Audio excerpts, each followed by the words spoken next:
Hello दोस्तों, आप सबका स्वागत है आपके अपने चैनल जीके बैंक में। अपने इससे पहले वाली वीडियो में हमने देखा था कि भारतीय इतिहास को जानने में क्या क्या स्रोत हमारे लिए सहायक हैं। उसमें पुरातात्विक स्रोत हमारे लिए कैसे सहायक सिद्ध हो सकते हैं, इस बारे में आज हम डिटेल से पढ़ने वाले हैं। तो भारतीय इतिहास को जानने में सबसे महत्वपूर्ण और प्रमाणिक हैं क्या हमारे पुरातात्विक स्रोत।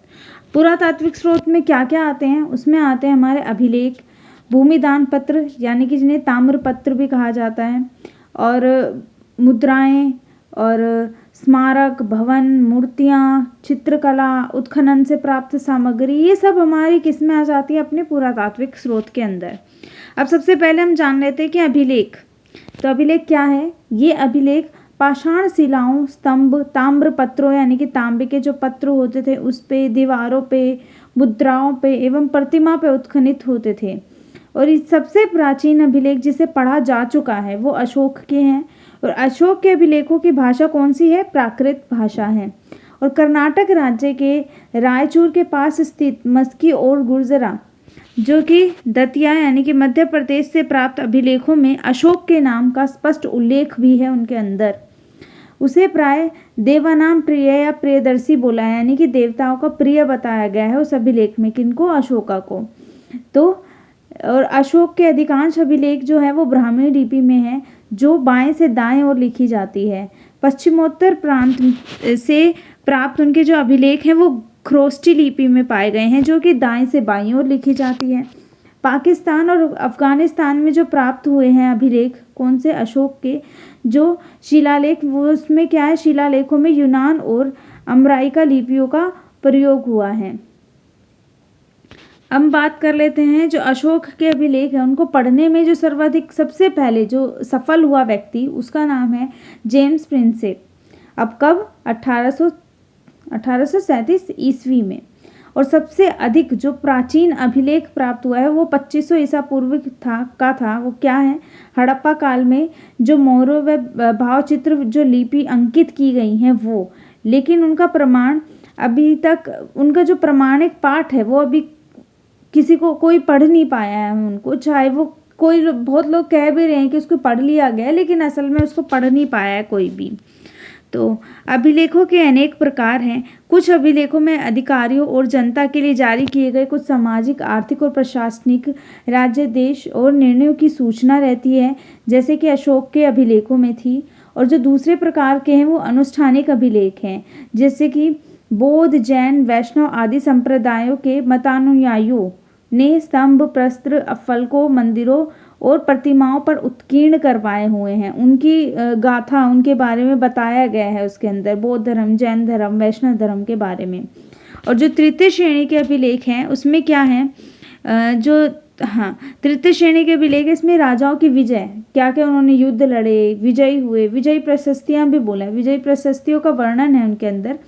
लेकिन उनके दोषों का उल्लेख नहीं है, क्योंकि उसमें ना राजाओं की तारीफ की गई है, राजाओं के गुणगान बताए गए हैं, किस तरीके से युद्ध में वो जीते, एज अ हीरो उनको उसमें प्रदर्शित किया गया है। प्रशस्ति अभिलेखों में प्रसिद्ध है खारवेल और हाथी गुम्फा अभिलेख, शक्षत्रप, रुद्रदामन का गिरनागर जूनागढ़ अभिलेख, सातवाहन नरेश पुलमावी का नासिक गुफालेख, समुद्रगुप्त का हरिशेन द्वारा रचित प्रयाग स्तंभ लेख, मालव राजा यशोधर्मन का मंदसौर अभिलेख, चालुक्य पुलकेशिन द्वितीय का ऐहोल अभिलेख, प्रतिहार नरेश भोजराज का ग्वालियर अभिलेख, स्कंदगुप्त का भीतरी तथा जूनागढ़ अभिलेख, बंगाल के शासक विजय सेन का देवपाड़ा अभिलेख इत्यादि। आपको सब याद ना हो तो कोई दिक्कत नहीं है, 2, 3, 4 भी आप उदाहरण के लिए दे सकते हो, आपका काम हो जाएगा। अब हम भूदान पत्र के बारे में या भूमि दान या अनुदान के बारे में जान लेते हैं। तो ये क्या था, देखो। अब ये एक ताम्र पत्र, मैंने बोला ना ताम्र पत्र, जो तांबे के पत्रों पर लिखा जाता था। तो ये क्या है, जो तांबे की जो चादरें हैं उस पर उत्कीर्ण किया जाता है था। इसमें राजाओं और सामंतों द्वारा और भिक्षुओं, ब्राह्मणों, मंदिरों, विहारों, जागीरदारों और अधिकारियों को दिए गए गांव, भूमियाँ जो उनको दान में दी जाती थी, राजस्व संबंधी दानों का विवरण है। ये ताम्रपत्र प्राकृत, संस्कृत, तमिल व तेलुगु भाषाओं में लिखे गए हैं और भारी मात्रा में पूर्व मध्यकालीन भूमि अनुदान पत्र प्राप्त हुए होने से ये निष्कर्ष निकाला गया है कि पूर्व मध्यकालीन भारत यानी कि 600 से 1200 ईस्वी पूर्व में सामंती अर्थव्यवस्था स्थापित हो गई थी। अब हम थोड़ा मुद्राओं के बारे में जान लेते हैं। तो 206 ईसा पूर्व से लेकर 300 ईस्वी तक के भारतीय इतिहास का ज्ञान हमें मुख्य रूप से मुद्राओं की सहायता से ही प्राप्त हुआ है। इसके पूर्व के सिक्के पर जो अभिलेख इससे पूर्व जो भी सिक्के मिले हैं उन पे कोई लेख नहीं मिला, और उन पर जो चिन्ह बने हैं उन्हें उनको ठीक से कोई पढ़ नहीं पाया, यानी कि हड़प्पा सभ्यता के सिक्कों और मुद्राओं की बात हो रही है। ये सिक्के आहत सिक्के या पंचमार्क सिक्के कहलाते हैं। धातु के टुकड़े पर थप्पा मार कर बनाई गई बुद्धकालीन आहत मुद्राओं पर पेड़, मछली, सांड, हाथी, अर्धचंद्र आदि वस्तुओं की आकृति होती थी। बाद के सिक्कों पर राजाओं और देवताओं के नाम तथा तिथियों का भी उल्लेख होता था, जिससे हमें पता चल पाता है कि कौन सा राजा किस सन में था। इस प्रकार की मुद्राओं के आधार पर अनेक राजवंशों के इतिहास का पुनर्निर्माण संभव हो सका है, विशेषकर उन हिंद यूनानी शासकों के इतिहास का जो उत्तरी अफगानिस्तान से भारत पहुंचे थे और ईसा पूर्व द्वितीय से प्रथम शताब्दी ईसा पूर्व तक यहाँ शासन किए। मुद्राओं का उपयोग दान, दक्षिणा, क्रय विक्रय और वेतन मजदूरी के भुगतान में होता था। शासकों की अनुमति से व्यापारिक संघ ने भी अपने सिक्के चलाए। जो सबसे ज़्यादा मात्रा में जो मुद्राएं हैं वो मौर्योत्तर काल में मिली हैं, जो कि सीसा, पोटीन, तांबा, कांसे, चांदी और सोने की हैं। कुषाण शासकों द्वारा जारी जो स्वर्ण सिक्कों में जहाँ सबसे सर्वाधिक शुद्धता थी, वहीं गुप्त शासकों ने सबसे अधिक मात्रा में स्वर्ण सिक्के जारी किए थे। मुद्राओं से तत्कालीन आर्थिक दशा तथा संबंधी राजाओं की साम्राज्य सीमा का भी ज्ञान हो जाता है, क्योंकि वो सिक्के जहाँ जहाँ तक मिले होंगे तो जान पाएंगे कि यहाँ तक उनका साम्राज्य था। या फिर अगर इधर उधर किसी दूसरे राज्य के सिक्के किसी दूसरे राज्य में मिलते हैं तो उससे हमें पता चल पाता है कि कैसे पहले मतलब किस तरीके से व्यापार होता था एक राज्य से दूसरे राज्य में भी। अब हम बात करें अगर स्मारकों की, तो स्मारक तथा भवन जो प्राचीन काल के महल व मंदिर थे उनकी शैली से वहाँ के उस समय के वास्तुकला का पता चलता है।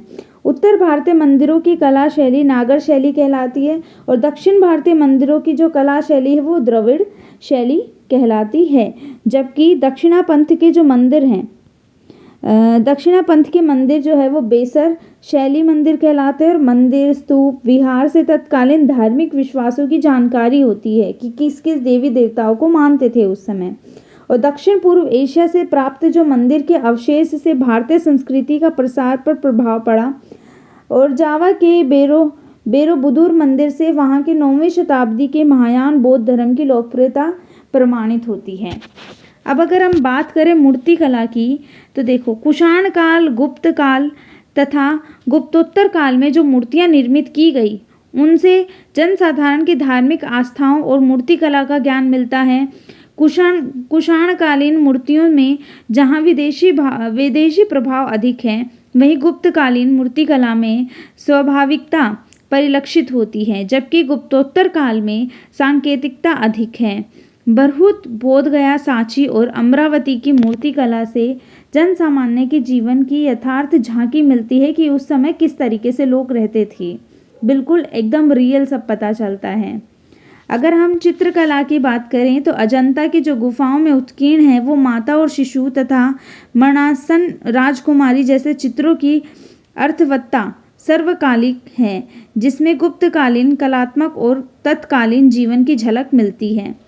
अगर हम बात करें अवशेषों की, तो पाकिस्तान में सोन नदी में जो उत्खनन से प्राप्त पूरा पाषाण युग के पत्थर के खुरदरे हथियारों से अनुमान लगाया गया है कि भारत में देख रहे हो भारत में कितना 4 लाख से 2 लाख वर्ष पूर्व मानव रहता था और 10,000 से 6,000 ईसा पूर्व वह कृषि कार्य, पशुपालन, कपड़ा बुनना, मिट्टी के बर्तन बनाना तथा हथियार से औजार बनाना सीख गया था। गंगा, यमुना, दोआब क्या होता है बाबू? जहाँ 2 नदियाँ आके मिलती है, जहाँ पे गंगा और यमुना दोनों मिलती हैं। दोआब में पहले काले और लाल मृतभांड और भूरे रंग के मृतभांड यानी कि बर्तन प्राप्त हुए हैं।